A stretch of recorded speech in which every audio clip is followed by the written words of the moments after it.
Bienvenida, bienvenido a otro episodio de Algo Más Que Contarte Podcast. Soy su host, Alfonso Aguirre, y hoy vamos a sumergirnos en una historia que probablemente creías conocer, pero que en realidad tiene mucho más detrás de lo que imaginas. Este episodio es un caso de estudio sobre J.K. Rowling, la mente detrás de Harry Potter, una de las sagas más exitosas de todos los tiempos. Pero este caso de estudio no es solo sobre Harry Potter, es sobre ella, sobre su proceso creativo, sobre su planificación y sobre las piezas de su vida que se unieron para crear algo que transformó al mundo entero. J.K. Rowling no solo escribió libros, creó un imperio literario y se convirtió en la única persona en todo el planeta en ser una escritora billonaria, la única en toda la historia. Ningún otro escritor es billonario además de ella, pero lo impresionante no es solo su éxito, es cómo llegó ahí. Porque para nosotros ahora puede ser como muy fácil ver todo ese éxito, ver todo el impacto de Harry Potter, pero no podemos olvidar o ignorar que esto no empezó así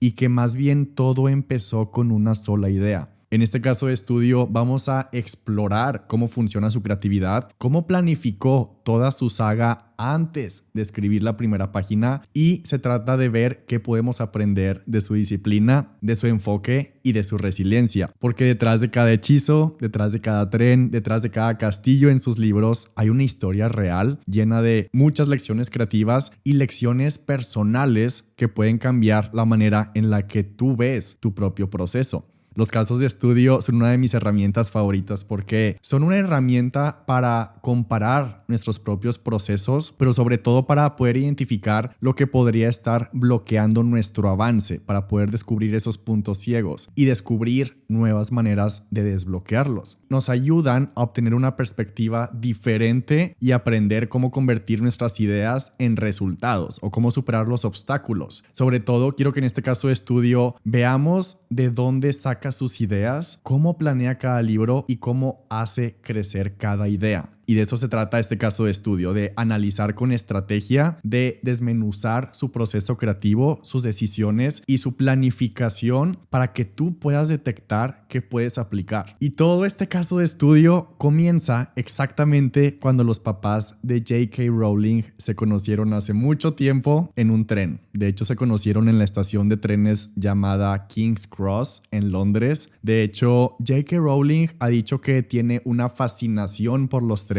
y que para ella era obvio que los estudiantes tenían que llegar en tren a Hogwarts. Y cuando estaba trabajando en las ideas de su libro, también fue para ella muy obvio escoger la estación King's Cross para que de ahí saliera el tren a Hogwarts, porque justo esa era la estación en donde se conocieron sus papás. Y así como este dato, vamos a ir viendo cómo su historia está llena de estas piezas, como de un rompecabezas gigantesco, y estas piezas se van a ir uniendo y al final vamos a poder entender todo el rompecabezas y la imagen completa para poder ver claramente el origen de cada uno de sus elementos de sus historias y de sus libros. Porque nada fue creado de la nada y nada fue casualidad. Todo está escondido en estos detalles de su historia. Después de que se conocieron sus papás en King's Cross, J.K. Rowling nace un año después. De hecho, también tiene una hermana casi de la misma edad que se llama Diane. Y de niñas vivían en un lugar súper chiquito de Inglaterra llamado Winterbourne. Ni siquiera es una ciudad, es más como una pequeña villa. Y realmente ahí es en donde empezó todo. Cuando ellas eran niñas, a un par de casas de donde ellas vivían había una familia, y el hijo de esta familia fue el primer mejor amigo de J.K. Rowling. Él se llamaba Ian y fue como ese tipo de amigo con el que pasas las tardes juntos, con el que salías a explorar, y han contado que a los dos les gustaba vestirse, a él de mago o de hechicero y a ella de bruja. Esos eran sus juegos, era como parte de lo que hacían en las tardes. Y lo interesante es que el apellido de Ian, este amigo de 7 años, el apellido de esta familia era Potter, y de ahí salió el apellido de su primer mejor amigo a los 7 años. Y esto es súper interesante, como el primer mejor amigo de J.K. Rowling tenía el apellido que muchos años después iba a marcar la historia de los libros y se iba a convertir en el nombre de los libros más vendidos en todo el mundo. Con esto no podemos evitar pensar qué pequeños detalles que aparentemente pueden parecer insignificantes, como esto del tren o el apellido de tu mejor amigo, siempre pueden convertirse en la base de algo mucho más grande y más significativo, porque las piezas ya están ahí, en tus recuerdos de cuando eras niño, en las cosas que te han rodeado, en lo que siempre ha estado contigo. Y tal vez no lo has notado, pero esas piezas ya existen y esas piezas están esperando que las descubras, a que les des un nuevo significado. Después, la familia de J.K. Rowling tuvo que mudarse a otra ciudad chiquita llamada Tutshill. Esto fue cuando ella tenía entre 7 y 8 años y la casa a la que se mudaron tenía una alacena debajo de la escalera y la casa estaba cerca del bosque que se llama el Bosque de Dean. Si eres fan de los libros o las películas de Harry Potter, lo de la alacena debajo de las escaleras es obvio y ese bosque es el bosque donde Harry acampa en el libro 7 con Hermione, el bosque de Dean. Y también viviendo en esta ciudad pequeña, ya cuando J.K. Rowling empezó a crecer un poco más, empezó a leer mucho. En esa época leyó libros como El Señor de los Anillos y como muchos se enamoró completamente de esa historia. Es una historia muy antigua, esa historia se escribió en 1954 y aunque J.K. Rowling no tomó personajes directamente del Señor de los Anillos, es imposible ignorar algunas similitudes entre ambas sagas porque, por ejemplo, tanto Frodo, el personaje principal del Señor de los Anillos, tanto Frodo como Harry Potter son huérfanos que viven con sus tíos y ambas historias, ambos libros comienzan exactamente en los días de sus cumpleaños. También en ambas historias, los villanos son figuras extremadamente poderosas que perdieron en algún punto su poder y que están buscando recuperarlo. Y si pensamos, por ejemplo, en Dumbledore, es imposible no encontrar una conexión con Gandalf, que es como el mentor, el personaje súper sabio, el personaje respetado y temido por el villano. Otro libro que J.K. Rowling cuenta que leyó en esa época como 20 veces fue el libro Emma de Jane Austen. Lo leyó más de 20 veces y aquí es donde vemos cómo sus influencias iban creciendo, combinando lo épico y lo fantasioso de escritores como Tolkien, del Señor de los Anillos, con la profundidad emocional y los personajes súper complejos de Jane Austen. Esas lecturas y esos mundos son también como piezas que se iban sumando y sumando y sumando. Y quiero hacer una pausa porque no quiero que nos quedemos con la idea de que inspirarte o mezclar lo que a ti te gusta de otros autores está mal. Al contrario, esto no significa copiar, esto significa que así funciona la creatividad. La creatividad es mezclar lo que a ti te mueve, mezclar lo que tú has leído, mezclarlo con lo que te obsesiona, mezclarlo con tu historia, mezclar lo que llevas mucho tiempo pensando, lo que no puedes sacar de tu cabeza. La creatividad es tomar esas piezas y transformarlas en algo único, algo que lleva tu sello, porque eso es lo que hacemos todo el tiempo, unir puntos. Porque J.K. Rowling unió lo épico de Tolkien con la narrativa de Jane Austen, con las experiencias que vivió, con los lugares que la rodearon y vamos a ir viendo muchísimas más señales y más piezas en esta historia. Pero el punto es que no fue como un momento mágico su inspiración, su trabajo fue una mezcla de todo lo que había dejado una huella en ella. Y lo que hace especial este caso de estudio es que veamos cómo la diferencia es que su trabajo fue tomar esas piezas y hacer algo nuevo. Entonces, si un día te preguntas, ¿es que de qué puedo escribir? ¿De dónde saco ideas? La respuesta está mucho más cerca de lo que crees. Está en lo que ya amas, en lo que te obsesiona, en lo que investigaste por horas sin darte cuenta y en recordar qué historias te marcaron, qué personas o personajes no puedes olvidar, qué lugares te hicieron sentir algo. Todo eso es material, todo eso está esperando a que lo mezcles, a que lo conectes, a que lo transformes. Porque eso hizo J.K. Rowling. No inventó de la nada, más bien mezcló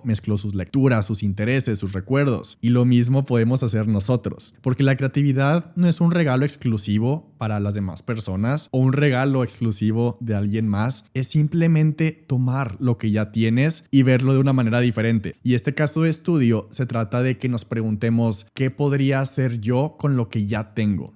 Un poco más adelante, cuando J.K. Rowling tenía 15 años, pasó algo grave, y es que su mamá fue diagnosticada con esclerosis múltiple. La esclerosis múltiple es una enfermedad en la que el sistema inmune ataca las fibras nerviosas y poco a poco el cuerpo deja de responder como debería y la persona pierde movilidad con el tiempo. También cuenta que en esta época su relación con su papá nunca fue buena y J.K. Rowling experimentó por primera vez depresión por lo que le estaba pasando a su mamá, y en esa época, entre los 15 y 16, algo que la salvó de esa depresión fue conocer a otra persona. A esta otra persona que conoció en la escuela era uno de sus compañeros y se llamaba Sean Harris. Y Sean se convirtió en su nuevo mejor amigo en esta ciudad, y ella cuenta que él la sacaba a ella de su casa y la llevaba a conciertos, y que gracias a él ella podía olvidarse un poquito de la situación difícil en su casa. La sacaba a conciertos, a cafés, y ella ha dicho cómo esa amistad fue para ella como un símbolo de mucha esperanza. Y algo que también me llama la atención es que el carro de Sean, el carro en el que salían después de la escuela, o el carro en el que él la recogía de su casa, era un carro azul modelo Ford Anglia. Y no necesitamos conocer mucho de carros para saber que en el segundo libro y en la segunda película tienen que usar el carro de Ron, el amigo de Harry, para poder llegar a Hogwarts. Y el carro en la historia, en los libros, es precisamente un carro azul Ford Anglia. Y J.K. Rowling cuenta cómo él fue de las personas que la animaron a ser escritora. También cuenta que nunca va a olvidar todo eso que él hizo por ella. De hecho, si abrimos el segundo libro, en la dedicatoria, podemos ver que el segundo libro se lo dedicó a este amigo, a Sean. Y hasta la actualidad todavía son amigos. Y fue de las pocas personas que la animaba a ser escritora, porque los papás de J.K. Rowling la convencieron de estudiar otra carrera en otro idioma, porque ellos le dijeron que aprender en otro idioma le iba a dar la posibilidad de ser secretaria bilingüe y que con eso iba a poder tener un trabajo estable comparado con estudiar literatura. Y sí le hizo caso a los papás, se graduó estudiando otro idioma en 1986 y de hecho sí empezó a trabajar después de que se graduó como secretaria bilingüe en Londres. Pero cuenta que ese trabajo no le gustaba para nada, pero se quedó en ese trabajo varios años. Y en 1990, durante esta época, tuvo un novio y ese novio se mudó a Manchester. Y entonces ella decidió en 1990 que también quería vivir en Manchester, y para visitar a su novio y para encontrar departamentos en Manchester tomó un tren. Y esto es lo más importante de todo este caso de estudio. En el trayecto de ese tren de regreso de Manchester a Londres, el tren se paró y el tren se retrasó 4 horas. Y durante ese trayecto se le ocurrió la primera idea de Harry Potter. Y en todas las entrevistas que ha dado desde los 90s, ella cuenta que la primera idea que apareció en su cabeza fue un niño que no sabía que era mago. Esa fue la primera idea que desencadenó los 7 libros enteros. Y lo interesante de esta primera idea es que no tenía ninguna idea más. En ese momento solo tenía esa pequeña frase. No tenía un mundo construido, no tenía personajes, no tenía ni una trama. Solo era esa simple idea. Un niño que no sabía que era mago. Y aquí es donde se revela lo más impresionante de su proceso creativo, porque ella no dejó que esa simplicidad de la idea la detuviera. No esperó a que la idea fuera perfecta ni completa. En lugar de eso, hizo algo que todos podemos aprender. Y es que empezó a cuestionar su idea para expandirla, porque lo que ella hizo fue tomar una idea demasiado sencilla y la convirtió en algo enorme, gracias a este trabajo que vino después. Porque algo que podemos ver es que ella no se sentó a escribir un libro solo con esa idea. Ella no pensó, listo, tuve una idea, voy a escribir un libro entero. Pero lo que sí hizo, lo primero que hizo fue decir, un niño que no sabía que era mago. Y se hizo la pregunta a ella misma. Un niño que no sabía que era mago, pero ¿cómo se entera que es mago? Y la respuesta que tuvo ahí mismo, mientras todavía iba en el tren, fue porque recibe una carta. Y después cuestionó su propia idea. ¿Y por qué no sabía que era mago? Y la respuesta que se le vino a la mente fue porque sus papás habían fallecido. Y después volvió a cuestionar esa respuesta. ¿Y por qué habían fallecido? Porque otro mago los había matado. ¿Y por qué ese mago los quiso matar? Y así con cada pregunta, la idea fue creciendo. Y lo impresionante de este proceso es que ella no intentó escribir los 7 libros desde esa primera idea simple. Ni siquiera intentó construir todo el mundo mágico en ese momento. Simplemente dejó que las preguntas guiaran su creatividad, que las preguntas la fueran llevando pieza por pieza. Y su trabajo a partir de ese momento fue seguir haciéndose preguntas. Preguntas de las respuestas que iba obteniendo. Y cada día, cada respuesta abría una puerta y detrás de esa puerta había más preguntas. Y fue un proceso constante, un proceso diario. No se trataba de esperar a que llegara una idea perfecta o de esperar inspiración o esperar a que llegara una idea completamente formada. Se trató de tomar la idea que ya tenía, aceptarla tal como era y trabajarla con preguntas para hacerla crecer. Y las respuestas que obtenía ya estaban mezcladas con cosas que pasaron en su vida o cosas que leyó, cosas que ya estaban en su mente, y con eso construyó todo lo que hoy conocemos como la historia de los 7 libros de Harry Potter. Y aquí está la lección más importante, porque uno de los errores más comunes es creer que con tener una idea ya es suficiente. Pero no es así, así no funciona. El verdadero trabajo empieza después de tener una idea. Porque no se trata de que de repente te llegue una idea gigante, una idea espectacular, una idea ya lista para escribir un libro entero. Eso no pasa, eso no existe. De hecho, hay muchas personas allá afuera que quieren escribir un libro, pero están esperando a que les llegue esa idea perfecta. Y probablemente se van a quedar esperando toda su vida, porque como podemos ver con J.K. Rowling, nunca se trata de tener una idea enorme desde el principio. Se trata de tomar una idea buena, una idea normal, tal vez incluso una idea muy sencilla y elegirla.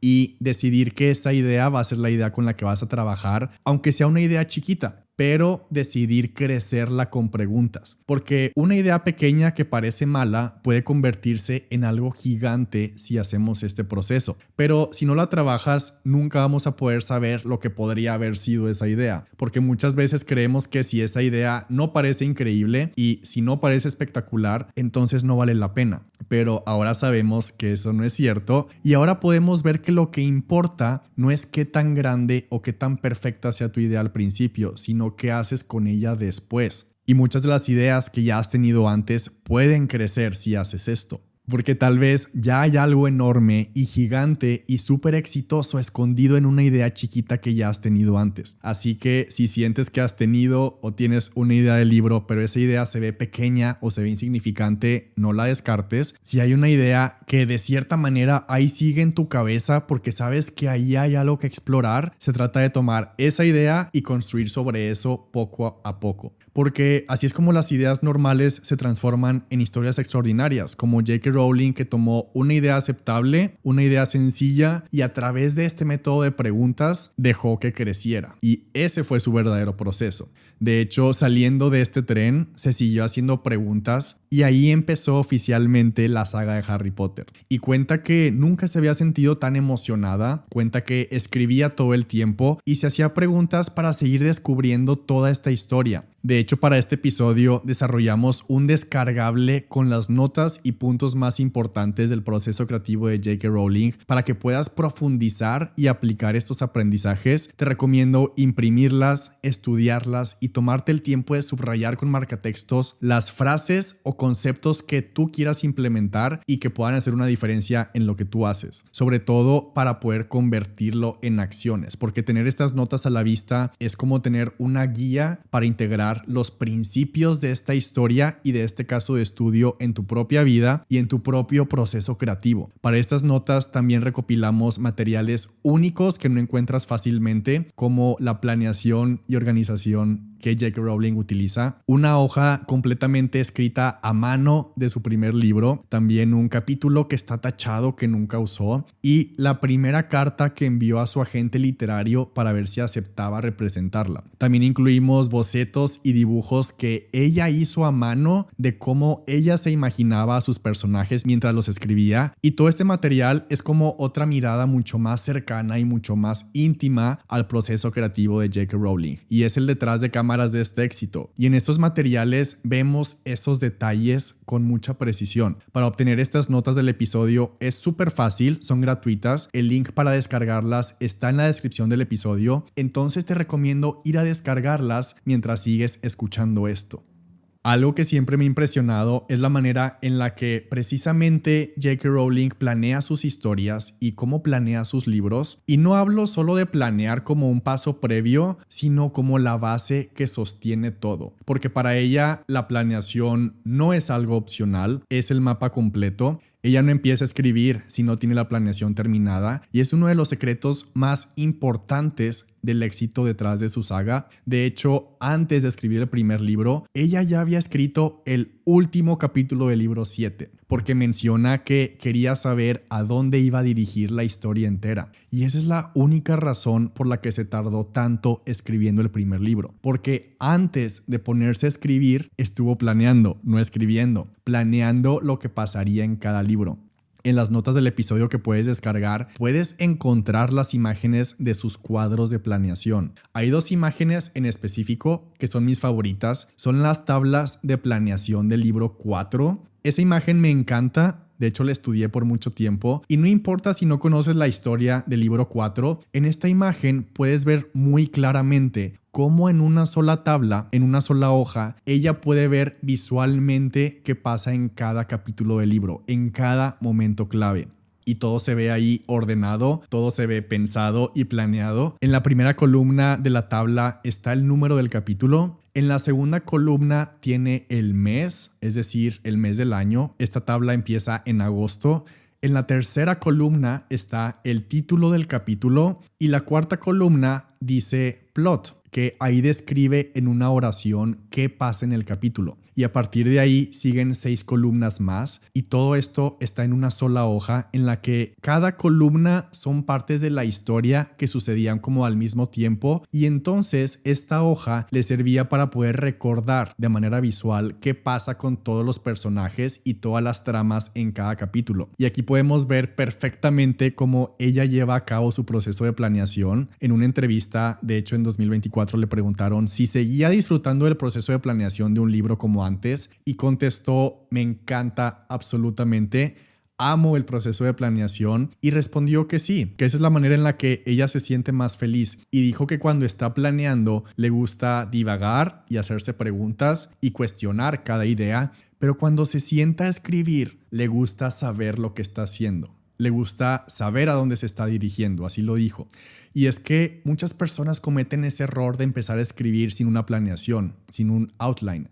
Y por eso se quedan atorados 2 páginas después o 20 páginas después, porque no hay dirección, no hay planeación. Algo que podemos aprender claramente del proceso de J.K. Rowling es que planear no es un obstáculo y no es algo tedioso. Y cómo planear tu libro, no importa si es de ficción como una novela o si es de no ficción en el que quieres hablar de tus experiencias o de un tema, planear son como los cimientos que sostienen todo lo que creas. Porque planear tu libro, planear tu outline de capítulos es lo que te da claridad, dirección y confianza mientras lo estás escribiendo. Cuando tienes un plan, realmente ya no estás perdido, no estás adivinando. Como dice ella, sabes a dónde vas. Muchos de los bloqueos que enfrentamos al escribir vienen precisamente de no saber a dónde queremos llegar. Y algo que no me canso de repetir es que cuando vas a escribir un libro o cuando se te ocurre la idea, tienes que evitar y resistirte con todas tus ganas sentarte a escribirlo, por más contradictorio que parezca. Porque primero toda esa energía y toda esa emoción tiene que destinarse primero a diseñar esta estructura del contenido, esta planeación capítulo por capítulo. Y esa planeación termina siendo algo sencillo, algo que cabe en una sola hoja como la de J.K. Rowling, pero esa planeación hace que ahora sí puedas escribir todos los días sin parar, porque ya sabes a dónde vas. Y J.K. Rowling nos muestra que no necesitas tener todas las respuestas desde el principio, pero sí necesitas un mapa, porque el mapa es lo que te permite explorar escribir sin perderte. Y si alguna vez te has sentido perdida o perdido al escribir, o si no sabes qué sigue, probablemente lo que realmente necesitas es planeación. Porque los libros extraordinarios no nacen de la improvisación, nacen de una estructura y de una planeación. En esa misma entrevista le preguntaron que si sigue planeando de la misma manera a como lo hacía en los 90s y contestó que sí, pero que ahora lo hace digital. De hecho, en esta entrevista sacó su laptop y enseñó la planeación que ahora hace para los libros que está escribiendo actualmente o los que ha escrito más reciente, y es exactamente la misma tabla, el mismo sistema, el mismo acomodo, todo igual, pero ahora en una tabla en la computadora. Pero prácticamente es lo mismo. También incluí en las notas esta imagen de la pantalla de su laptop para que podamos ver y comparar cómo lo hacía antes a mano y cómo terminó siendo exactamente igual ahora en digital. Ese año que tuvo la idea en 1990, a los pocos meses de tener la idea de Harry Potter, recibe la noticia de que su mamá había fallecido. Afortunadamente sí pasó esa Navidad con ella, pero cuenta que ni siquiera 5 días antes de que falleciera no se dio cuenta de lo avanzada que ya estaba la enfermedad de su mamá. Y J.K. Rowling ha contado como uno de sus más grandes arrepentimientos es que no alcanzó a contarle que estaba escribiendo un libro y no le pudo contar nada de Harry Potter, no le contó nada sobre esto, que apenas se estaba formando, y entonces su mamá falleció y nunca supo nada sobre Harry Potter. Y después de esta noticia, todo en su vida se empezó a ir hacia abajo en todos los sentidos, porque ha dicho que ella tenía un lazo muy fuerte con su mamá y esto la afectó demasiado.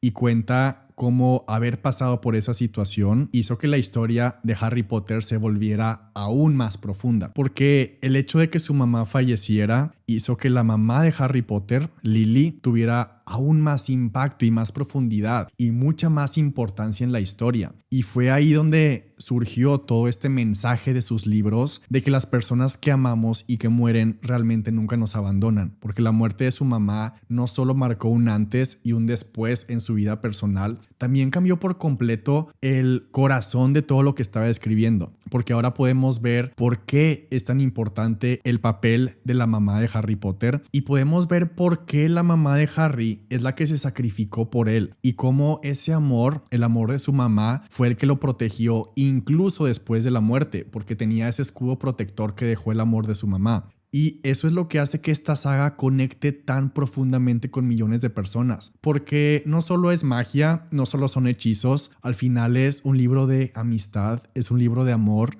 es un libro de pérdida, y de hecho ya había mencionado que la relación de J.K. Rowling con su papá no era buena, y entonces hace todo el sentido cómo la falta de una figura paternal en su vida hizo que Harry Potter, al contrario, estuviera lleno de esas figuras paternales a lo largo de toda la historia. Figuras muy paternales como Dumbledore, como Sirius Black, como Hagrid. Y de hecho la muerte de su mamá la afectó tanto que estuvo batallando muchos meses, dejó su trabajo y hasta muchos meses después en un periódico encontró el anuncio de un trabajo, el único trabajo que la aceptaron como maestra de inglés en Portugal, y cuenta que eso fue de las pocas cosas que le emocionaron después de que falleció su mamá y le dieron como que esa esperanza de los nuevos comienzos en un lugar diferente en Inglaterra, y entonces aplicó ese trabajo, la aceptaron y se mudó a Portugal. Y mientras daba clases de inglés, ella seguía planeando la historia y seguía haciéndola crecer. Cuenta que siempre iba a cafés y ahí en Portugal conoce a un periodista llamado Jorge Arantes. Y un tiempo después crece esta relación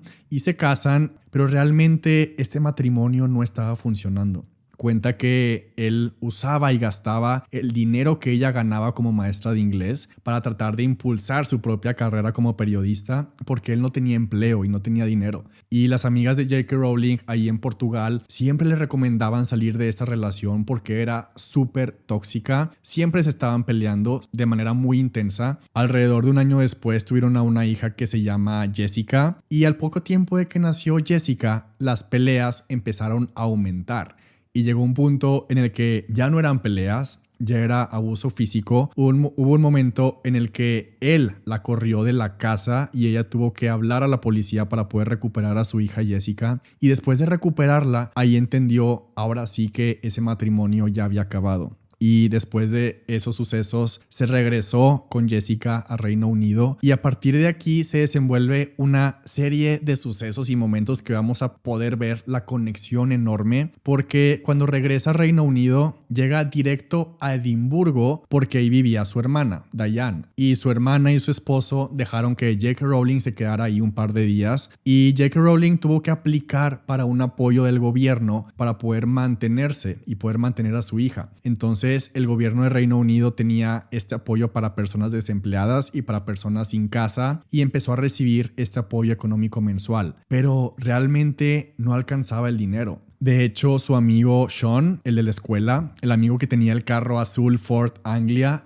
le presta algo de dinero y la apoya para que pueda completar la renta, y sus otras amigas también le donaron algunos muebles porque ella no alcanzaba literalmente nada, y ahí es cuando por fin pudo establecerse ya en un lugar físico. Y aunque ya estaba, entre comillas, estable y con un lugar en el cual vivir, J.K. Rowling cuenta que después de lo de su mamá, después de lo de su matrimonio horrible, ella dice que estaba consciente también de que no tenía dinero para que su hija pudiera crecer y que pudiera desarrollarse. Sentía mucha culpa de que no le podía dar una buena vida y dice que sentía que no era una buena mamá, aunque lo estaba intentando todo. Y estaba entre esa línea delgada entre ser homeless y ser completamente pobre, y cayó en depresión. Y en esta ocasión fue depresión clínica, y esta depresión clínica fue tan oscura y tan difícil, y cuenta que lo único que la mantenía como fuerte y con algo de esperanza era su hija y seguir escribiendo.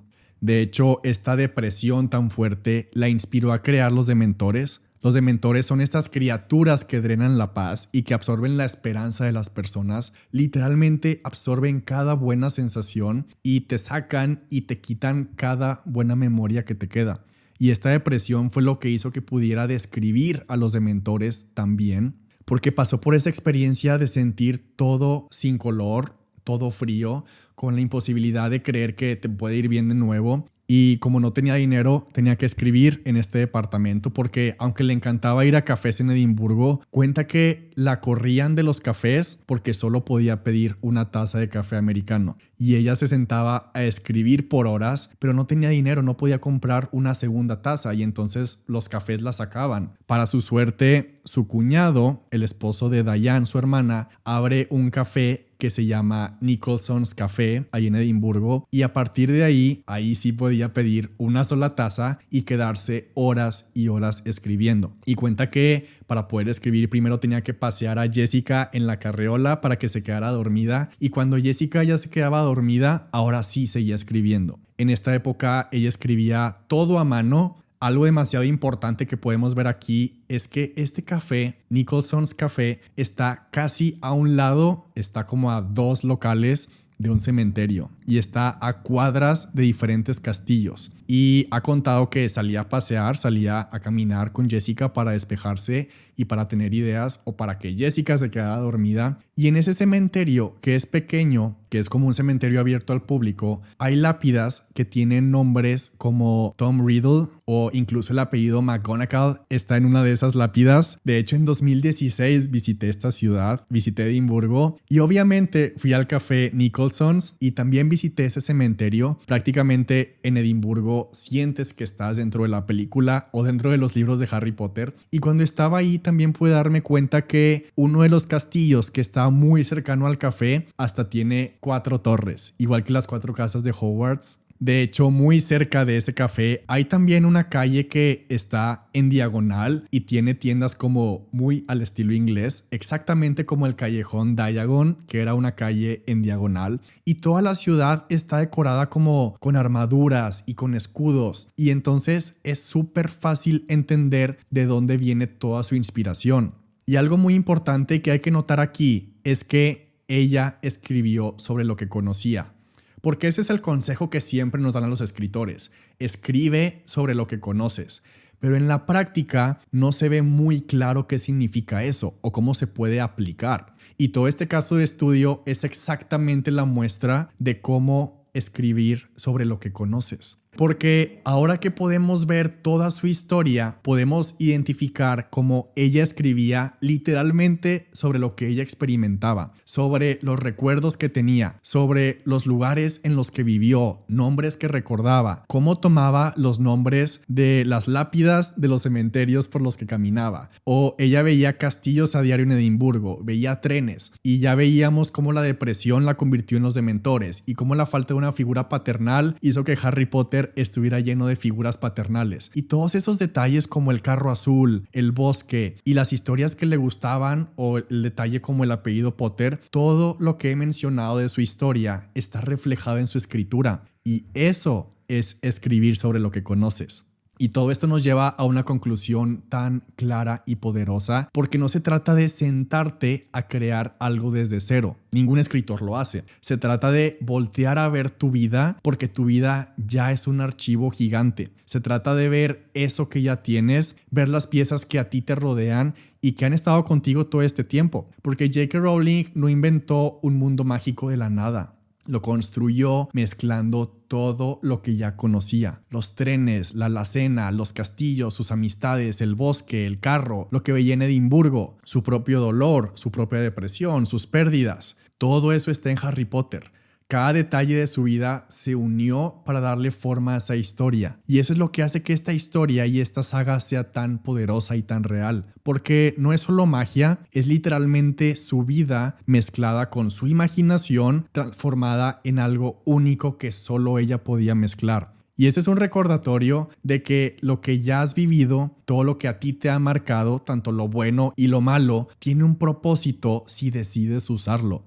Y con esto, ahora sí ya puedes mirar atrás y darte cuenta de que las piezas ya están ahí. Y no necesitas esperar a que llegue una idea perfecta ni inventar algo completamente nuevo. Lo que necesitas es conectar lo que ya tienes. Eso que te obsesiona, eso que te marcó, esa es como tu materia prima. Y si J.K. Rowling pudo tomar todo lo que vivió, lo bueno y lo malo, y transformarlo en algo que conectó con millones de personas, tú también puedes hacerlo. Entonces, esto no es para que tú escribas sobre castillos o dementores, o que tengas que escribir una historia con trenes o magos, porque eso ya está escrito. Esto no se trata de que tú te vayas a vivir a Edimburgo para que empieces a tener las mismas ideas o que se te ocurra lo mismo que ya se le ocurrió a ella. Eso se trata de que nos demos cuenta de que el siguiente libro exitoso no va a ser algo igual que Harry Potter. El siguiente libro que el mundo necesita, el siguiente libro que va a ser un éxito literario, está esperando y está escondido en tu contexto, en lo que tú ya conoces, en lo que tú ya has vivido. J.K. Rowling no dijo, ok, voy a empezar a escribir un libro, necesito vivir nuevas experiencias. Al contrario, porque claro que si vemos su contexto, su historia, podemos identificar cada pieza del rompecabezas y podemos ver cómo se le ocurrió cada cosa y podemos ver que era como obvio que ella escribiera sobre eso, como era obvio que ella fuera la persona que escribiera Harry Potter. Pero la pregunta más importante aquí es, ¿qué es lo obvio que tú vas a escribir? ¿Cuál es esa historia o ese libro que es obvio que solo tú puedes conectar? ¿Cuál es ese libro que es obvio que tú estás aquí para escribir? Porque tú también tienes esas piezas, tú también tienes un rompecabezas esperando ser armado. Nadie más pudo escribir Harry Potter porque nadie tenía esa combinación exacta de factores. Pero entonces el siguiente éxito viene de la combinación exacta de los factores que tú tienes. Y lo mejor es que nadie más tiene las mismas experiencias que tú, nadie más puede conectar esos puntos como tú los conectarías y podemos preguntarnos, ok, ¿qué voy a hacer con todo esto? ¿Voy a seguir dejando que pase de largo o voy a tomarlo y convertirlo en algo increíble? Y ahí está la diferencia, ahí está tu libro. Después de un tiempo, en 1995, J.K. Rowling terminó el manuscrito del primer libro y en 1995 la única manera de publicar era mediante un agente literario y una editorial. Entonces lo que hizo fue conseguir un directorio de agentes literarios y les fue enviando uno por uno los primeros capítulos del libro. Para esto tuvo que comprar una máquina de escribir y como no le alcanzaba el dinero para poder sacar copias del manuscrito, tuvo que escribir el libro muchas veces una y otra vez en la máquina de escribir porque no le alcanzaba a pagar copias. Y de la mayoría de las agencias literarias no tuvo respuesta hasta que una persona llamada Christopher Little la contactó y le contestó que quería leer todos los capítulos y después aceptó representarla. Christopher Little era agente literario, era fundador de su propia agencia literaria y entonces él se convirtió en su agente literario, en su representante. De hecho, en las notas que puedes descargar, incluí la primera carta a mano que J.K. Rowling envió a Christopher Little y la hoja hecha con máquina de escribir de la sinopsis que le envió para ver si le interesaba representarla. Y para entender esto súper bien, un agente literario no requiere de un pago. Un agente literario representa al autor con las editoriales a cambio de un pequeño porcentaje de las regalías ya cuando el libro se esté vendiendo, ya cuando el libro esté publicado. Y entonces un agente literario toma tu manuscrito y se lo hace llegar directamente a las editoriales, porque su trabajo es formar esas relaciones para hacerles llegar tu manuscrito. Y a partir de ahí, Christopher y J.K. Rowling enviaron el libro ya terminado a todas las editoriales y empezaron a rechazarlo. J.K. Rowling recibía esas cartas por correo postal con los motivos de por qué no aceptaban publicar su manuscrito y le contestaban cosas como que las historias para niños nadie las quería leer. Y la rechazaron una, la rechazaron dos, tres, la rechazaron 12 veces durante un año entero hasta que una editorial llamada Bloomsbury decidió darle una oportunidad y fue la única editorial que aceptó publicar Harry Potter. De hecho, aceptaron, pero no confiaban tanto y le ofrecieron un pago, un adelanto de regalías por un valor de solamente 1,500 libras, lo cual es prácticamente nada por los derechos de autor.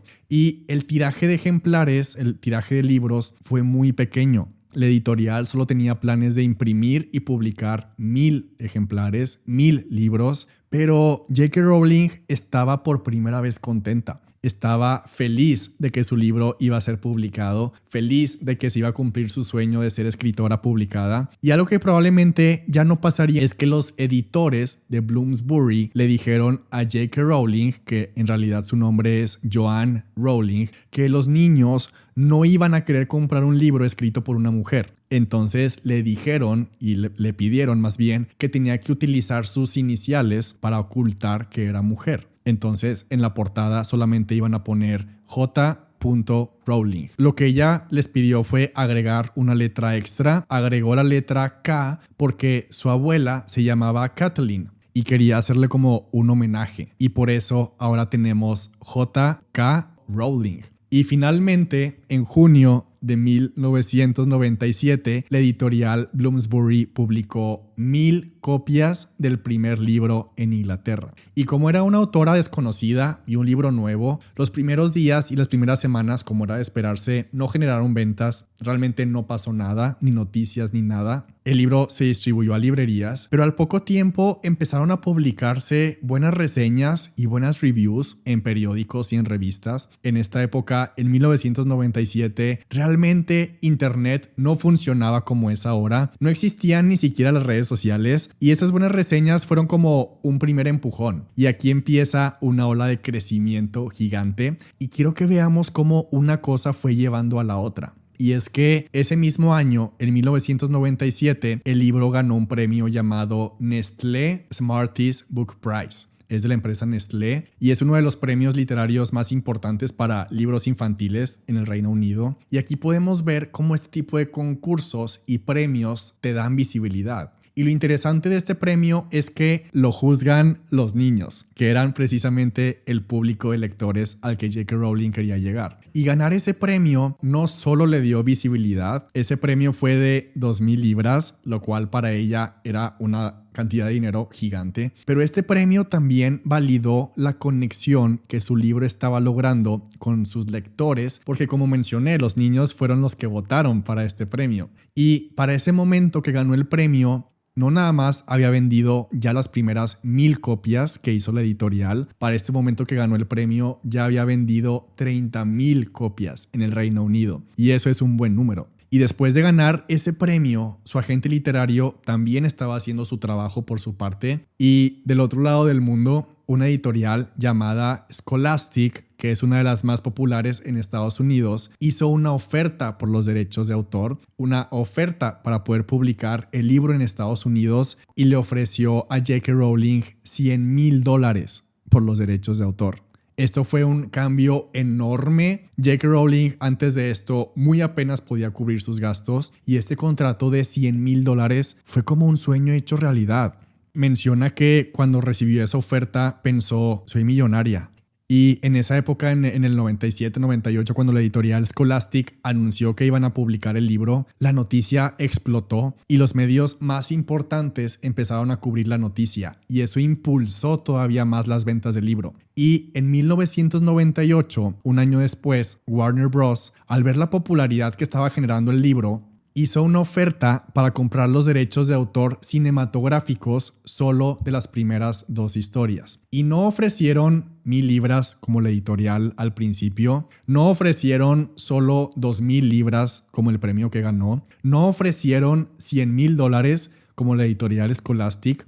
Warner Bros. Ofreció $1,000,000 solo por los derechos para hacer las primeras 2 películas. Y este fue el último paso que marcó el inicio de lo que se convertiría en uno de los imperios más grandes de la industria del entretenimiento. Y así fue como comenzó todo. Una idea se transformó en preguntas, y esas preguntas en un pequeño libro con 1,000 copias que creció en ventas gracias a las reseñas y los premios, y esos premios abrieron la puerta para llamar la atención de la editorial Scholastic en Estados Unidos, y eso trajo el interés de Warner Bros. Y las películas hicieron que las ventas de los libros explotaran de manera gigantesca. Y lo impresionante de todo esto es ver cómo cada paso abrió la puerta al siguiente. Y ahora podemos ver cómo nada fue de golpe, todo fue construyéndose poco a poco. Y lo que terminó sucediendo con esa conexión de sucesos es que ese primer libro no solo vendió esas primeras 1,000 copias que la editorial creyó que iba a vender. Ese primer libro, Harry Potter y la Piedra Filosofal, ha vendido hasta ahora 120 millones de copias. Y es uno de los libros más vendidos de todos los tiempos, y en conjunto todas las películas han generado en total más de $9.6 billones. De hecho, es la 4ª franquicia cinematográfica más exitosa de todos los tiempos. Yo conocí a Harry Potter en casa de una prima. Esa prima es 2 años más grande que yo, y ella siempre sabía las noticias y este tipo de cosas de internet antes, porque era mayor que yo. Y un día que estábamos en su casa, en 2001, me platicó que estaba por estrenarse una película de un libro que ella había leído, y me dio curiosidad y prendió la computadora, que eran computadoras enormes de escritorio con un monitor gigante, y me enseñó el tráiler de la película. Y todavía me acuerdo perfectamente de ese día que vi ese tráiler y que escuché la música, que vi el castillo, vi la escena cuando Harry le enseña la cicatriz en forma de rayo a Hermione, y cuando Hagrid le dice, eres un mago, Harry. Y desde ese momento me atrapó por completo. Gracias a eso leí el primer libro, y ese fue el momento cuando yo dije, wow, yo también quiero ser escritor. Esto fue en primaria, yo tenía como 7, 8 años, y me acuerdo perfectamente también del día que fui con mis papás al cine a ver esta primera película en 2001. Y cómo en la escuela todos hablaban sobre Harry Potter todos los días, todas las pláticas eran sobre eso. Y tengo que confesar que hasta le insistía a mis papás que necesitaba lentes, y me llevaron al oculista, pero yo solo quería mis lentes redondos como los de Harry. Y cada lanzamiento del siguiente libro o de la siguiente película siempre creaba como este efecto multiplicador, porque las personas se ponían al corriente con los libros o las películas anteriores. Y es de las pocas sagas que han logrado ser transgeneracional, es decir, que van adquiriendo nuevas generaciones de lectores. De hecho, ahora hay parques, el castillo se puede visitar en Orlando, en Los Ángeles, en Tokio. Son parques temáticos gigantescos en donde puedes sumergirte completamente en estas historias. Al parque en Los Ángeles fui en 2019, y al parque en Orlando fui con mis hermanas en 2021. Está increíble. También hay una tienda de Harry Potter en Nueva York, demasiado increíble. Y hay como un bar de cerveza de mantequilla. También en Nueva York hay una obra de teatro que me fascina en Broadway, también está en Londres, es la producción más impresionante de magia en vivo que he visto en toda mi vida. Por eso tengo el programa de mano enmarcado y lo tengo colgado frente a mi escritorio. Y viene ahora también la nueva serie de Harry Potter, que por cada libro van a ser una temporada entera. Lo más impresionante de todo esto es que el último libro se publicó en 2007, pero hasta la fecha, 18 años después, los libros de Harry Potter siguen ocupando todavía los primeros lugares de las listas de los libros más vendidos cada semana, cada mes, cada año, porque se siguen vendiendo. Algo que quiero destacar es cómo ahora también podemos abrir el libro de Harry Potter y la Piedra Filosofal, el libro 1. La última vez que lo leí, me di cuenta de lo simple que es. Es un libro súper simple, súper sencillo, realmente nada complejo. El 2 también es muy sencillo, el 3 también. De hecho, son libros muy pequeños y muy fáciles de leer, pero si abrimos el libro 4 o el libro 5 o el 7, te das cuenta que son diferentes, que son otra cosa, porque son libros enormes y súper detallados y muy complejos, porque se empiezan a agregar capas a la historia. Y parece que el libro 1 es como si lo hubiera escrito otra persona a la que escribió el 7. Y eso no es casualidad, es porque hubo 17 años de diferencia. Y en esos 17 años fue obviamente perfeccionando su escritura. Fue aprendiendo nuevas técnicas narrativas, fue implementando diferentes tipos de escenas, fue explorando diferentes estilos y se volvió mejor escritora con cada página que escribía. Pero, ¿qué hubiera pasado si en el libro 1 ella hubiera dicho, esto está horrible, no sé escribir, esto suena súper simple? O ¿qué hubiera pasado si hubiera dicho, no, es que necesito ser mejor antes de publicarlo? O necesito ser mejor escritora antes. ¿Qué hubiera pasado si se hubiera detenido en ese primer intento? Lo más probable es que nunca hubiera llegado a escribir el libro 7, porque el aprendizaje y la mejora no ocurren de la nada. Ocurren en el proceso, ocurren publicando, practicando, poniéndote a ti misma y a ti mismo allá afuera. El primer libro por eso parece tan simple que no se parece en nada a los escritores que ella admiraba. Pero conforme fue avanzando, fue creciendo en su escritura y fue cambiando su estilo, fue mejorándolo. Y esa es la manera. Y es increíble pensar que todo este impacto, los billones de dólares, las vidas transformadas por los libros y las películas, todos los momentos que Harry Potter le regaló y le dio a millones de personas, todo esto simplemente no existiría si ella hubiera decidido esperar. Si ella hubiera pensado que no estaba lista o que no era lo suficientemente buena. Porque si no hubiera publicado ese primer libro tal cual era, con su simplicidad, con lo mejor que podía hacer en ese momento, nada de esto existiría. Harry Potter no existiría. Yo no habría descubierto que quería ser escritor. Este caso de estudio no lo estaríamos escuchando y el mundo sería un lugar súper diferente. Y mi vida y la de millones de personas serían súper diferentes. Y es impresionante y súper inspirador darnos cuenta de lo que sucede cuando alguien se atreve a dar un primer paso. Cuando alguien decide no esperar más. Cuando alguien toma lo que tiene y lo comparte. Y esa es la magia real de todo esto, el impacto que tiene creer en ti, empezar con lo que sabes hoy y decidir decir que sí.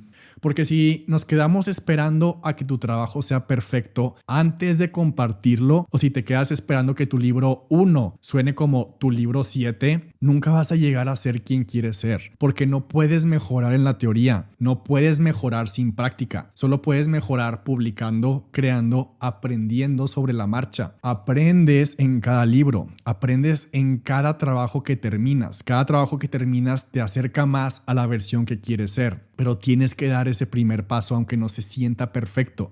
Es como aceptar que tu primer ladrillo inicial de tu construcción no está ahí para impresionar, está para sostener lo que viene después. Porque de la otra manera, no escribir, no publicar, no hacerlo, es como pensar que una planta debería de ser un árbol ya completo antes de que puedas regarla. Y eso no tiene sentido. Pero sí hacemos eso con nuestras ideas, hacemos eso con nuestras historias, con nuestro trabajo. Creemos que lo que hacemos hoy tiene que ser tan grande como lo que admiramos. Y este caso de estudio nos hace ver que lo que haces hoy no define tu destino ni tu estilo para siempre, pero sí lo habilita.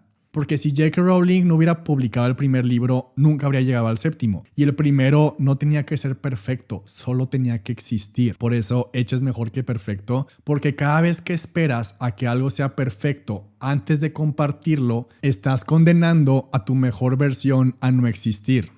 Por eso me encanta recordar que el proceso no empieza cuando ya eres increíble, empieza cuando decides empezar aunque sientas que lo que estás creando aún no está a la altura de lo que imaginas. Porque lo perfecto no existe, pero lo hecho sí. Y lo hecho es lo que cambia vidas. Lo hecho es lo que sí te hace mejorar. Siempre es mejor pensar, eso es lo mejor que puedo hacer, y aunque se me están ocurriendo miles de posibles mejoras, todo esto que se me está ocurriendo voy a aplicarlo en el segundo libro, en mi próximo libro, porque este tiene que salir al mundo. Es mejor publicado que escondido para siempre, porque cuando no publicas, cuando no lo muestras, eso siempre provoca que te desanimes. Guardarte las cosas para ti y jamás mostrarlas es lo que siempre hace que las personas se rindan o que no crean en sí mismas. Por eso no es casualidad que las personas que crecen, que aprenden, que mejoran, son las que están mostrando su trabajo, son las personas que están aprendiendo y mejorando mientras crean, mientras producen, mientras publican. Y ese es el aprendizaje, que lo hecho siempre será mejor que lo perfecto que nunca salió al mundo. Hay un documental que me fascina y que he visto sin exagerar como unas 20 veces. Es un documental en el que grabaron a J.K. Rowling durante un año entero, y lo que más me impacta de este documental es que aparece J.K. Rowling en video, la están grabando el día que está terminando de escribir el séptimo libro. De hecho, en las notas del episodio que puedes descargar también está el link a este documental. Y aquí podemos ver cómo cuando estaba terminando de escribir el séptimo libro, se encerró por semanas enteras en un hotel de Edimburgo, en un hotel que se llama el Balmoral. Cuando fui a Edimburgo vi los precios de ese hotel y en ese entonces era estudiante, obviamente no podía pagar esas cantidades. Y ella se encerró ahí porque, aunque es su ciudad y ahí vive en Edimburgo, contó que había mucho ruido y muchas distracciones en su casa y que no podía terminar de escribir el libro, y para poder terminar decidió irse a vivir a ese hotel durante muchas semanas enteras. Y me encanta ver esa escena donde está terminando de escribir el último libro, y me encanta y me inspira demasiado cuando da el último enter y dice a la cámara: terminé. Listo. Y es un momento tan importante porque desde 1990, que tuvo la primera idea, hasta ese día de 2007 pasaron 17 años de escritura, y ahora ese libro ya está publicado, pero tenemos que recordar el nivel de expectativa que había en ese momento. Millones de personas estaban esperando leer ese libro y todo era súper secreto. Y ella lo que dijo en ese momento, ese día, que desde que la escuché hace más de 10 años en el documental, lo sigo repitiendo en mi cabeza porque fue lo primero que dijo precisamente ese momento en el que terminó el libro 7. En ese momento exacto en el que termina, está en su computadora y voltea y le dice a la cámara: terminé, pero quién sabe, puede ser basura. Y se ataca de la risa y se ríe de ella misma. Esas fueron sus primeras palabras. Y aunque lo dijo como broma y se rió de sí misma, aquí hay algo demasiado interesante que analizar de cómo funciona su cerebro y cómo piensa ella. Porque justo después de decir eso, empieza a explicar y decirle a la cámara que ella sabe que algunas personas van a odiar el libro y que sabe que van a odiar ese séptimo libro, pero también dice, y la voy a citar: pero es lo que es, y para que alguien lo ame, alguien lo tiene que odiar. Esa es la naturaleza. Y lo que hay que analizar de esto que dijo es el grado de madurez, porque allá afuera hay miles y millones de personas que están escribiendo o que quieren hacerlo, pero están preocupadas o preocupados porque están creyendo o asumiendo que lo que escriban y lo que hagan le tiene que gustar a todo el mundo. Y eso es estadísticamente imposible. Si así fuera el mundo, realmente no funcionaría la sociedad. Porque imagínate que a ti te gustara todo. Eso es imposible. Tú tienes cosas que te gustan, hay cosas que no te gustan.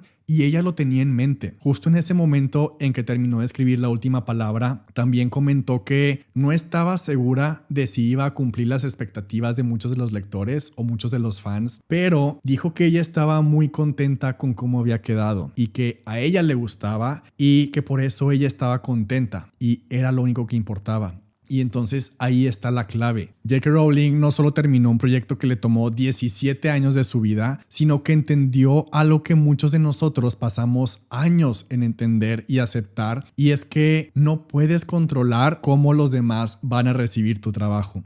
Ella sabía que ese séptimo libro iba a ser amado y iba a ser odiado, y lo aceptó. No intentó cambiarlo, no intentó complacer a todos, porque como ella lo dijo en ese preciso momento, para que alguien lo ame profundamente, a alguien no le va a gustar. Y así funciona, y eso no es malo. De hecho, es lo que hace que las cosas sean importantes y grandes. Porque si intentas crear algo que le guste a todos, terminas creando algo que no le importa a nadie. Y siempre es mejor que amen lo que escribiste algunas personas a que lo ignoren todos. Y podemos volver a comprobar que lo que conecta con las personas no es la perfección, es la autenticidad. Porque volvemos a comprobar que lo importante es que tu libro toque las fibras correctas de las personas que están destinadas a amarlo. Y para eso tienes que soltar la necesidad de agradarle a todo el mundo. Porque el miedo a no gustar, el miedo a no agradar es lo que siempre mata las ideas más grandes. Porque podemos pensar en las cosas que amas, piensa en las cosas que a ti te encantan, esas cosas que no son universales, esos gustos y curiosidades que son muy tuyos y que tú te has dado cuenta que no a todo mundo les gusta. Hay gente que también odia esas cosas. Hay personas que no están de acuerdo.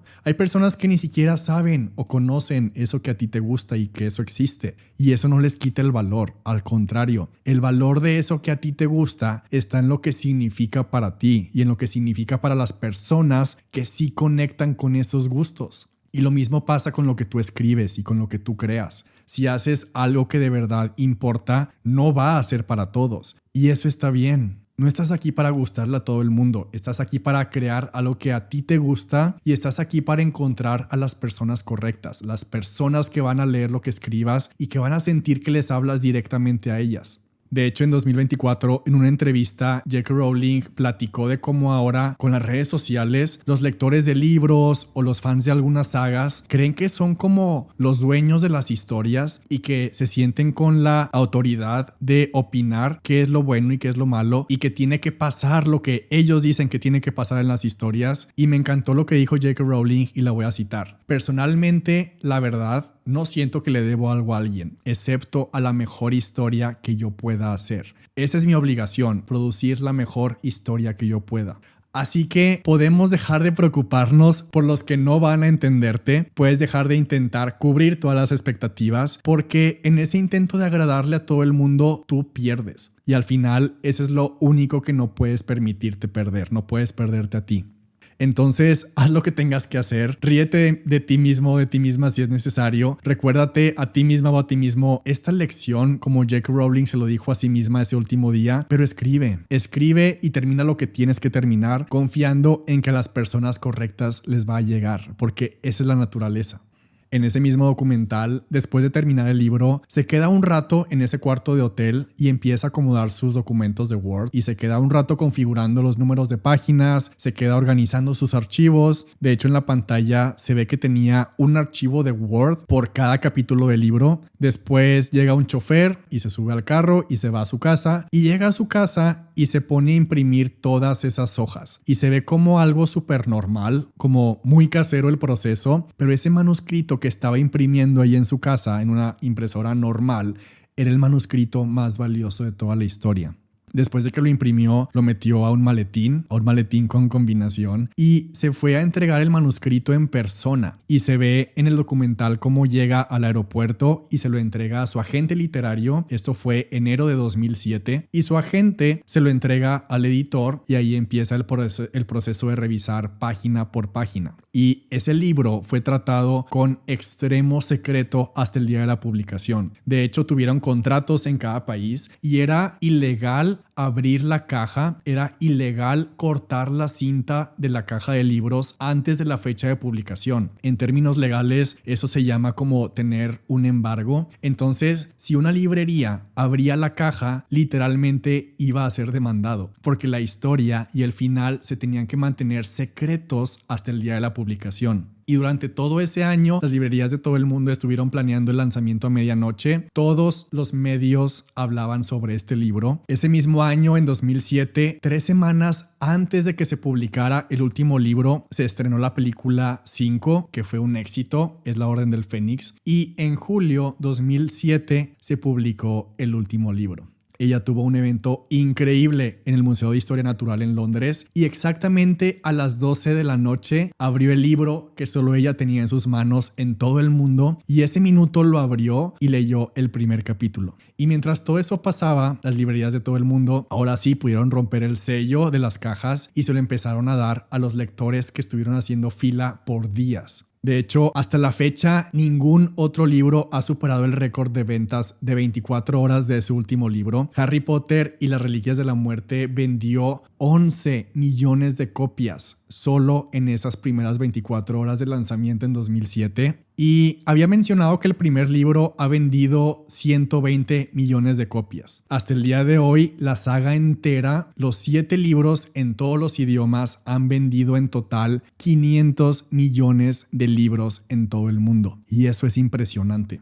Al final de este documental la llevan también al departamento donde empezó todo esto, el departamento en el que vivía cuando no tenía dinero, cuando estaba en pobreza, cuando tenía que vivir del poco dinero que le daba el gobierno a las personas que no tenían casa ni empleo. Y cuando entra al departamento empieza a llorar porque se acuerda de todo y me encantó que entra a su cuarto y ve que la persona que ahora vive ahí tiene los libros de Harry Potter en su librero y cuenta llorando que si en 1990 ella se hubiera imaginado como a futuro, tantos años más adelante, y hubiera podido ver que alguien iba a tener sus libros en un librero, no lo hubiera podido creer. De hecho, en 2002 se volvió a casar y tuvo 2 hijos más y son una familia muy unida, y cuando está ahí en el departamento llora y llora y llora porque dice que no puede creer cómo todo eso que vivió, lo de su mamá, el matrimonio horrible, el maltrato, haber tenido que hablar a la policía, cómo tuvo que poner una orden de restricción con su ex esposo y estar en depresión, estar en quiebra, y cómo todo eso se solucionó, como ella dice, como si fuera un cuento de hadas en el que ahora es la única escritora billonaria en todo el planeta. Y llora porque no lo puede creer. De hecho, hay una pregunta que le hicieron sobre cuál es su momento más feliz y pudimos habernos imaginado que iba a responder algo relacionado con sus libros o las películas o algo profesional, pero me encantó que responde que su momento más feliz es cada una de las veces que fue al hospital y que nacieron sus hijos. También respondió que sus momentos más felices eran las últimas vacaciones en Venecia con su esposo. Y estamos hablando de alguien que alcanzó un éxito profesional tan grande que literalmente cambió su vida y la de millones de personas. Pero cuando le preguntan por sus momentos más felices, no menciona los libros, no menciona el dinero. Habla de algo tan simple, tan real como es estar con las personas que amas. Porque al final eso es lo que realmente queda. No importa qué tan grande sea lo que logres o qué tanto cambie el mundo con tu trabajo, los momentos que más guardas son esos que te conectan con las personas que hacen que todo tenga sentido y que valga la pena. Y es que a veces estamos tan enfocados en perseguir metas enormes, en construir cosas increíbles, que olvidamos que lo que nos llena no siempre está en el escenario o en la cima. Y eso no le quita nada al éxito, de hecho lo complementa, porque compartir esos éxitos y compartir esos momentos es lo que los hace valer la pena. También le preguntan si se arrepiente de algo y sin pensarlo un segundo dijo que se arrepiente de no haber hablado mucho más con su mamá la última vez que hablaron, antes de que ella falleciera. Y se arrepiente de no haberle contado que estaba escribiendo su primer libro. Se arrepiente de no haberle contado sobre Harry Potter. Y eso explica tanto de lo que ha hecho desde que empezó a ganar estas sumas enormes de dinero, porque a pesar de todo este éxito nunca olvidó lo que pasó. De hecho, ha dedicado una gran parte de su fortuna a ayudar a otros a través de sus 2 fundaciones. La primera fundación está dedicada a combatir la esclerosis múltiple, que es justo la enfermedad que se llevó a su mamá. Ella creó esta fundación llamada Boland, que era el apellido de su mamá, y destina millones de dólares a este centro que investiga y trata esta enfermedad, porque no quiere que otras personas pasen por lo que ella pasó.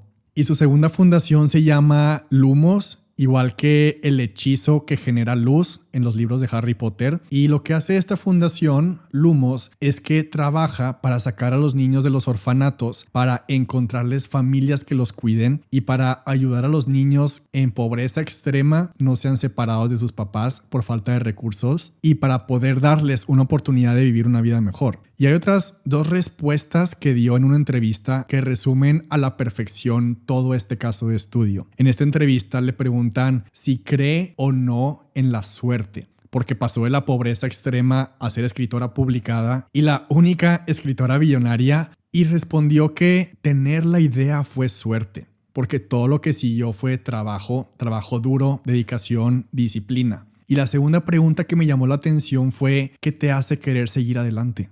Y su respuesta fue: I was born a tryer. Nací siendo alguien que intenta. Y me hace todo el sentido del mundo esa respuesta, me hace clic con toda su historia, porque esa frase no es solo un mantra que se repite en su cabeza todos los días o algo que se dice a ella misma. Esa frase es algo que vivió una y otra vez, porque no puedo dejar de pensar en cómo después de un matrimonio horrible y fallido no se rindió y lo intentó de nuevo, cómo no tenía dinero y que estaba criando a su hija sola y que estaba en depresión clínica y que todo estaba en su contra, pero aún así lo intentó y se sentaba en cafeterías con todo en su contra, con dinero para solo una taza de café, y escribía por horas porque es alguien que lo intenta. Y esa depresión que hubiera detenido o paralizado a cualquiera, ella la convirtió en inspiración. Literalmente tomó lo que le estaba hundiendo y lo transformó en una parte importantísima de su historia. Y no dejó que eso la definiera. Lo usó y siguió, y cuando 11 editoriales le dijeron que no, cualquiera habría pensado: ok,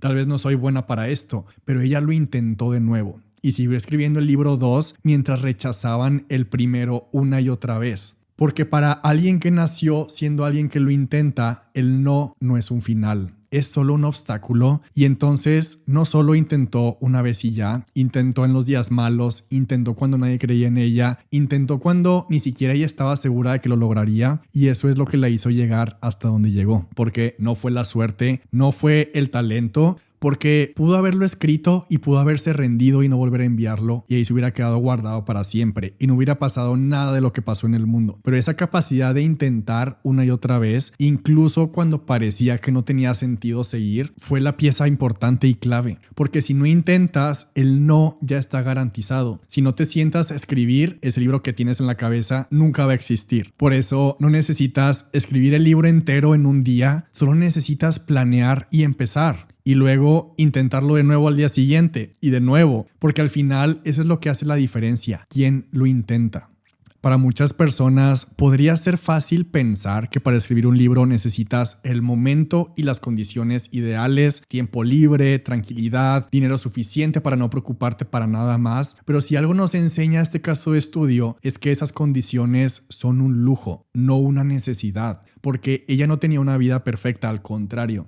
Ella no tenía un entorno ideal, tenía una hija pequeña que cuidar, no tenía nada de dinero, apenas podía pagar una taza de café, estaba enfrentando una depresión clínica que parecía imposible de superar, y aún así escribió, porque entendió algo que muchos de nosotros pasamos por alto y que nos cuesta entender, y es que no necesitas esperar a que todo esté bien para empezar, necesitas empezar para que algo esté bien.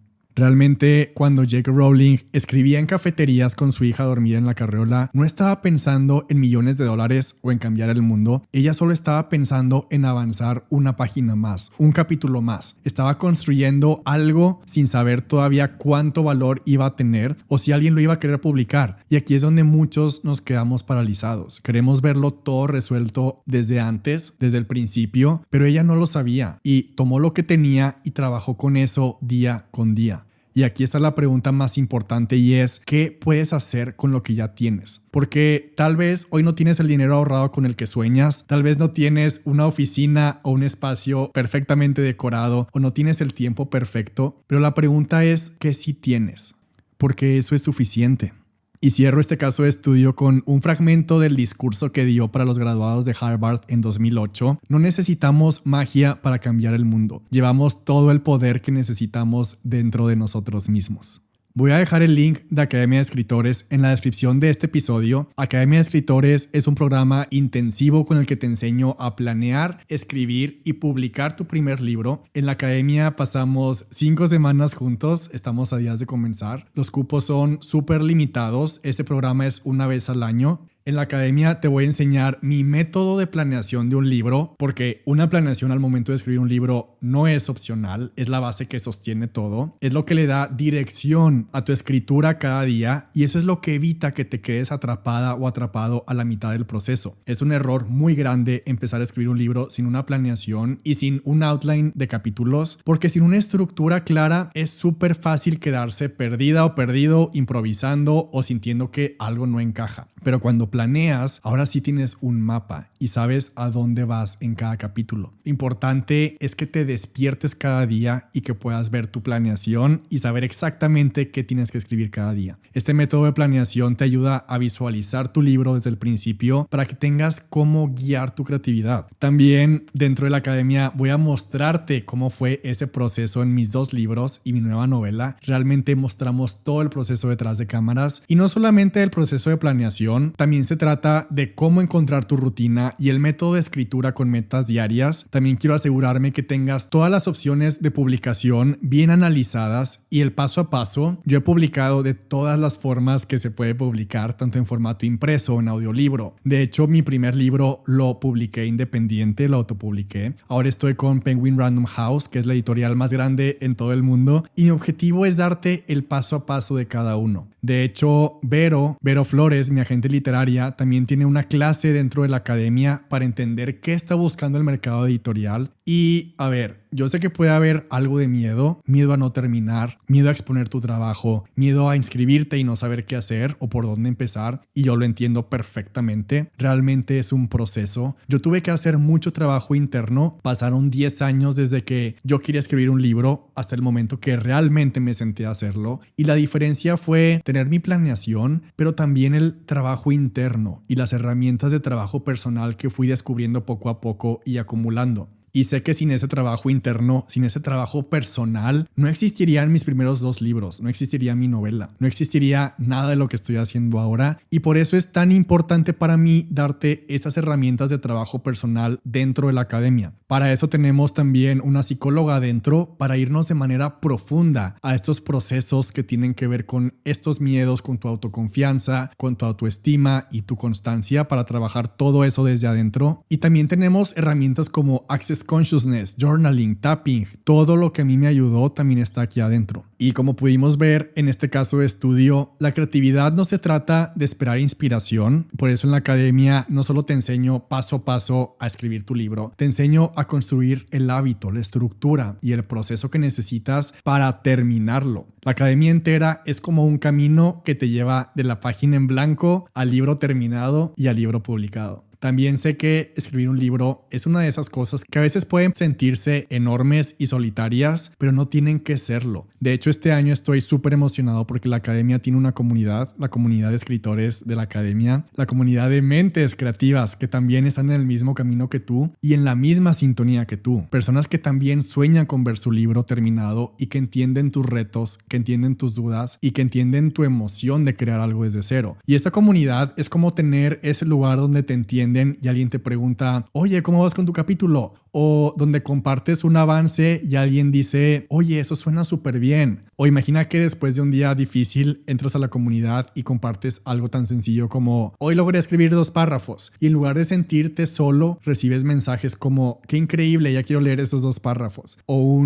yo también tuve un día complicado, pero le di a mi escritura 20 minutos. Porque ahora tienes alguien que realmente quiere saber y alguien que está ahí para apoyarte y celebrar contigo cada paso. Los cupos de la academia son muy limitados porque es una experiencia una vez al año. Esta es la segunda edición. La primera edición fue en enero 2024 y esta es la única edición 2025. Y en el link que dejé en la descripción del episodio, ese link es para unirte a la lista de espera y desbloquear el único cupón de descuento disponible, es de $90 y ya estamos allá de comenzar. Las inscripciones abren el lunes 20 de enero para las personas que están en la lista de espera y las primeras personas en inscribirse reciben un journal de colección gratis. Muchas veces pensamos que escribir un libro es un privilegio reservado para unas cuantas personas en el mundo, pero eso no es cierto. Escribir no es algo que se gana, no es algo que alguien te da el permiso, es algo que internamente se decide y eso significa que no necesitas un permiso, solo el valor para decir, ok,